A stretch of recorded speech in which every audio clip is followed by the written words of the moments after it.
This is the Business Breakfast with Malcolm Taylor and Sarah Cocker on Dubai Eye 103.8. What was once the heart of Abu Dhabi still is World Trade Center Mall, Abu Dhabi. And very good morning. We've been speaking to the DME last week, and we gave a 101 of Oman crude, and we're pleased to welcome back the CEO of the exchange, this time to identify Oman crude's place on the global stage. Christopher Fix, good morning to you. Good morning, Malcolm. Thanks for having me back. We learned last week that Oman crude is a sourer crude than Brent and WTI, but the markets in the Far East and wider Asia have the facilities to crack and refine it, and that most of the DME's business goes to these markets. Chris, in a marketing sense, what are the selling points of Oman crude? Well, one of the important things is that it's a non-restricted crude. Most of the OPEC crudes, all the OPEC crudes, fall under two things that are different than Oman. One is that they're restricted by destination, so most of it goes to refineries or particular geographies which can't be shifted, can't be changed. Why is that? I mean, that sounds a bit of a strange restriction. Well, what they did was the major producers tied up deals with certain refiners and certain national oil companies, and they forced them to buy the crude and ship it only to that destination. They were worried that if those entities were able to sell it to other parts of the market, that they wouldn't be pricing it correctly. It's all about control. Yeah, talking about control, I guess that's one of the other major points, is that it is outside of OPEC, so that's another very attractive feature.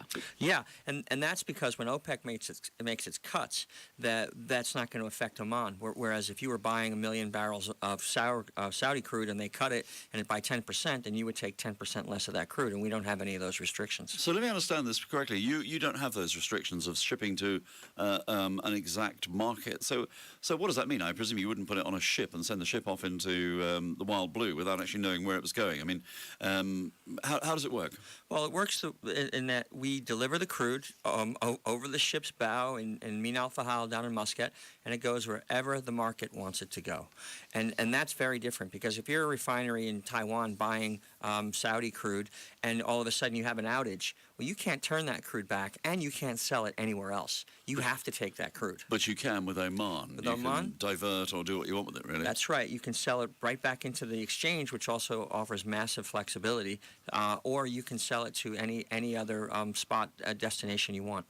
So how do you see the future of trading for Oman crude, given that its other competitors, much bigger competitors, are WTI and Brent? They're very big liquid markets. So how is it going to compete with those? Well, I think that those markets are very distant. I mean, you heard Malcolm just talking about the quantitative easing in the U.S. Well, why should that impact Asian markets? It doesn't have anything to do with the economics or the trade flow of these sour crudes going into China. So the region is desperate to make its own price determination, to have its own freedom to have real prices discovered here. And do you think, I'm just sort of doing an analogy with gold, that people are getting more into physical delivery? They want to physically hold the assets. So that's the other major point, is that you are a physically traded commodity exchange, and maybe that in the future will become much more attractive to people. I think that is the trend, especially with the regulations. All you're hearing about now is that they want these contracts put on markets so that everyone can see exactly how the price is discovered, and there's no better mechanism than actually receiving a barrel, and that's the future of the industry as far as we're concerned. Well, obviously, I mean, people hold gold for sort of emotional reasons. You like the physical feel of it. It's just nice there. It's also fairly transportable. You can't say the same thing about oil. Well, that's true, except that what oil does represent is really the lifeblood of the economic cycle. There's nothing more important in your industrial or your energy cycle than something tangible like crude oil. And I think that offers some comfort to investors. And also the fact that you know what you're going to get in terms of what's going in your refinery, what the chemical content is.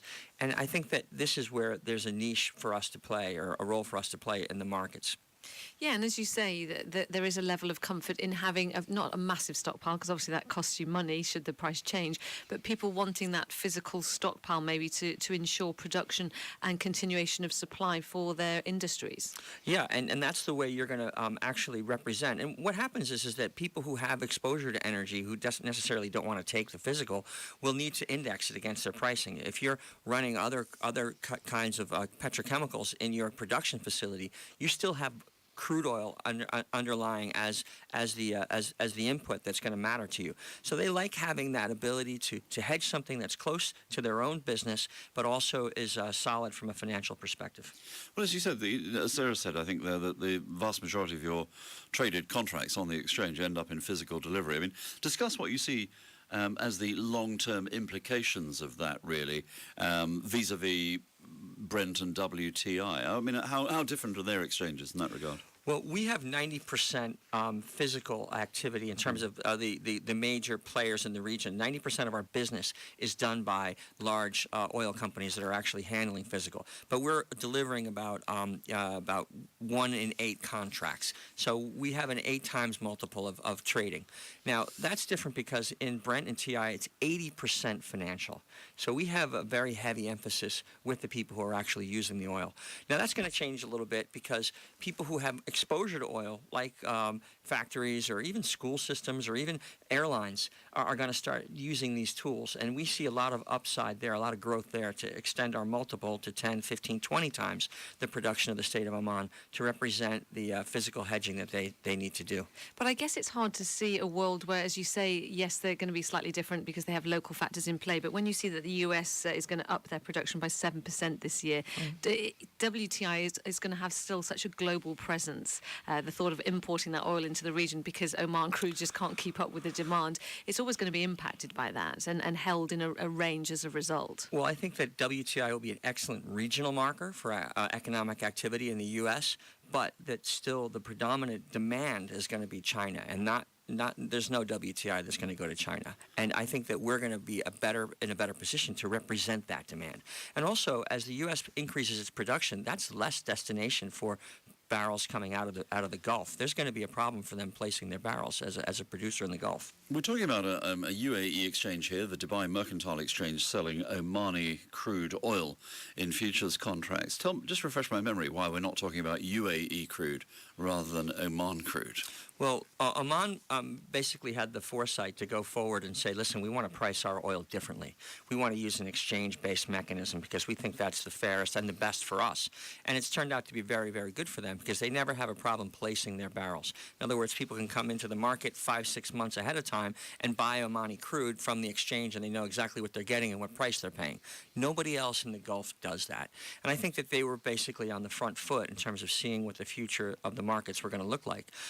Right now, Dubai and Oman are the only 2 crude streams that price off of Oman, but are the DME. But I do think that will change, especially as regulations and the efficiency of the market proves itself.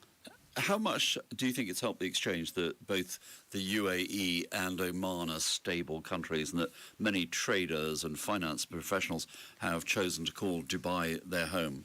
I think that it represents an excellent opportunity to reproduce what's happened in those other markets. In other words, you need a stable financial system, you need an ecosystem, you need a place where people like us can come and transact business under a sound legal environment, which Dubai represents, especially with the DIFC and the DFSA.